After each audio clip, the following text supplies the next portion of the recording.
앞으로 미국에서는 장기 기증에 대한 서약을 좀 더 신중하게 할 필요가 있을 것 같습니다. 뇌사 선고를 받고 장기 기증을 약속했던 미국 켄터키주의 한 남성이 장기가 적출되기 바로 전 깨어나는 황당한 사건이 발생해 관련 당국의 조사가 시작되었고, 이와 관련하여 여러 사람이 직장을 그만둔 것으로 알려졌습니다.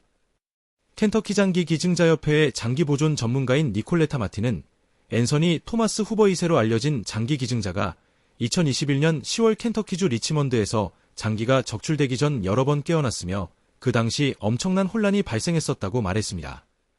미국 보건자원관리국이 보고한 바에 의하면 당시 장기 기증자는 병원에서 장기 적출 수술이 시작되기 몇 시간 전에 깨어났으며, 그는 깨어난 후 가족 구성원들을 눈으로 주시하기 시작했지만 죽은 사람처럼 간주됐다고 밝혔습니다. 장기 기증자의 가족이 그가 깨어난 것을 알아차렸을 때 장기 적출팀은 그의 가족에게 이것은 사망한 사람들에게서 나타날 수 있는 일종의 반사작용이라는 말을 했던 것으로 전해져 충격을 주고 있습니다. 멀쩡하게 살아있는 사람이 가족을 쳐다보고 있는데 죽은 사람에게서 나타날 수 있는 일종의 반사작용이라는 말로 그 상황을 모면해 장기를 적출하려는 장기 적출팀의 말과 행동이 섬뜩하고 무섭기도 합니다.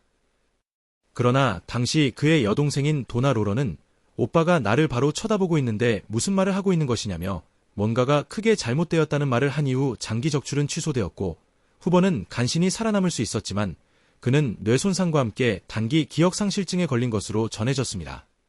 후보의 심장은 다른 기증자에게 이식되기에 충분히 건강한지를 확인하는 심장 카테터라는 검사 요법이 당일 9시에 진행되는 동안 깨어날 수 있었는데, 해당 요법은 매우 고통스러운 과정을 거치기 때문에 그는 그 충격으로 깨어날 수 있었습니다. 그는 깨어난 이후 의식이 분명하게 있었음에도 불구하고 당시 병원의 장기 적출팀은 당일 오후 4시경에 그에 대한 장기 적출을 원래대로 실시할 예정이었던 것으로 밝혀져 충격을 주고 있습니다. 게다가 그가 깨어난 후 더 이상 약물이 투여되어서는 안 되었음에도 불구하고 그는 깨어난 이후 진정제를 맞았으며, 마틴은 이와 관련하여 깨어난 시점에서 그는 중환자실로 다시 옮겨져야 했지만 그러한 조치가 취해지지 않았기 때문에 매우 위험한 상태에 방치된 것이나 다름없다고 밝혔습니다. 공영방송인 NPR이 보도한 바에 의하면 후보는 2021년 10월 25일 약물 과다 복용으로 인해 베프티스트 헬스 리치먼드 병원 응급실에 입원했으며, 그는 당시 35분 동안 심장마비를 일으킨 상태에서 뇌사 선고를 받았던 것으로 전해졌습니다. 당시 병원 측은 후보가 뇌사 상태에 빠진 것으로 결론지었으며, 이에 후보의 가족은 생명 유지 장치를 이용해 그의 생명을 계속 연장시키는 것을 포기하기로 결정했고, 켄터키 장기 기증협회는 장기 기증자에 그의 이름이 등록된 것을 확인한 후 그를 장기 기증자로 분류했습니다.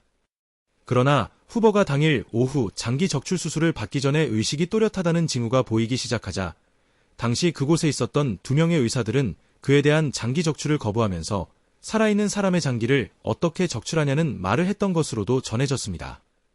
이번 사건의 내부 고발자인 마틴은 당시 장기 적출팀은 다른 의사를 찾아 장기 적출 수술을 끝내라는 압력을 받았으며, 그렇지 않을 경우 해고될 것이라는 압력 또한 받았다며, 당시 장기 적출 수술에 가담했던 한 직원은 당일 그곳에서 퇴사했다고 말했습니다.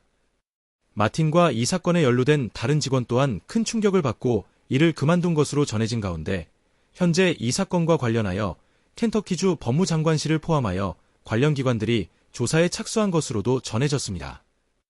켄터키주 법무장관인 러셀 콜먼은 한 언론과의 인터뷰에서 이 끔찍한 사건과 관련하여 켄터키주 법무부는 연방대표단과 협력하고 있으며, 켄터키주의 여러 법 집행기관 및 검찰 당국 또한 이번 사건과 관련된 사실 여부를 파악하기 위해 조사에 착수했다고 밝혔습니다.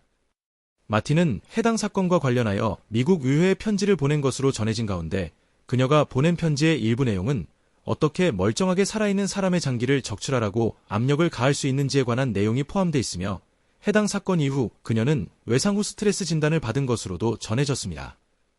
월스트리트 저널이 보도한 바에 의하면 그녀가 보낸 편지는 미국 하원에너지 상무위원회의 조사소위원회로 보내졌다고 밝혔습니다.